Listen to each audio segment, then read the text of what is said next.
Now, before I get into this whole explaining about property and slaves, I want to ask you a question. Like, let's say you have a business, and in your business, would you deliberately damage your own property on a consistent basis? Would you deliberately damage your own property? Think about it. Now, I want to talk about property amongst slaves. Now, people have a huge misconception about that word property amongst slaves. Like, owning people as property is a whole big deal. But the thing is that if I had children, I would consider them property because I do everything and anything to protect my property, whether it's my home, my car, or someone I love. That's exactly what we do. You protect your property. So that's exactly what slave owners did. And that's what most slave owners did. They protected their property. It's their investment. They wouldn't damage their property. Now, there were some slave owners that did damage their property. There's some people, even to this day, they have property and they abuse their property. You understand? There are people like that today, but that's a minority. Most of us, we don't do that, and that's exactly how slave owners were. They don't abuse their property. What business sense does that make to abuse your property? Okay, let's say that you have, even it doesn't matter if it's people or if it's an inanimate object. It's your property, and it goes to help your business. So why would you abuse it? It doesn't make any sense. I mean, sometimes you have to use common sense because there are people out there that want to misinform you. Okay? Now, I'll give you an example. Let's say that a slave goes to the market, it's his day off, he goes to the market, and a free person, it's his day off, and he goes to the market as well. Now, they both get beat up very badly. They both get beat up very badly. The slave goes to his plantation. The master is livid. He's very upset because his property has been damaged. Okay?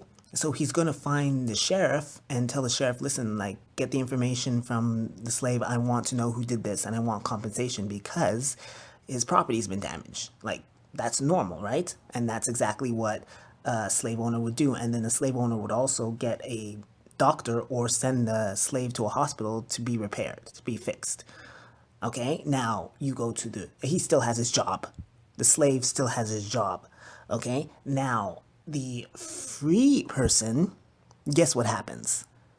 Let's say he calls up his boss and says, like, listen, I can't come in. Like, I have a whole bunch of broken ribs, a collarbone, my face is mashed up. I won't be in there for like a month or so.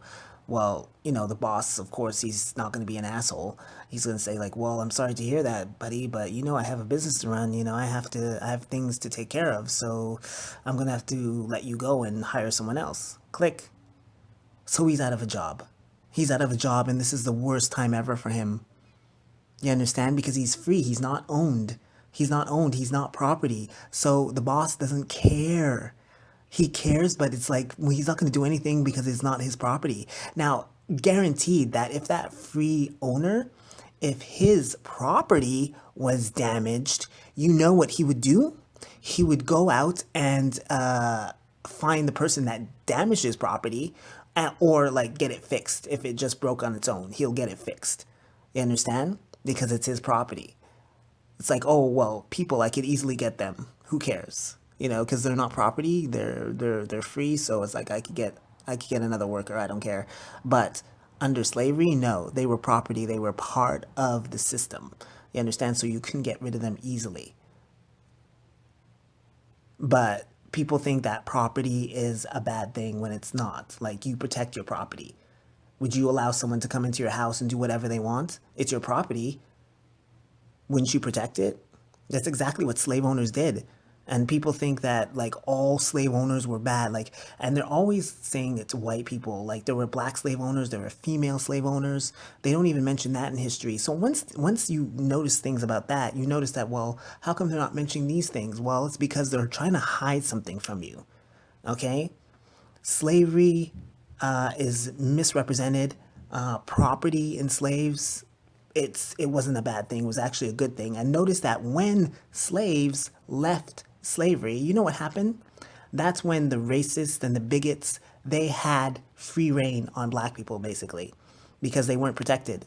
Because before they were protected, you couldn't touch them because they were property, because the slave owners would get the sheriff and they would run after you, and most likely you'll be strung up.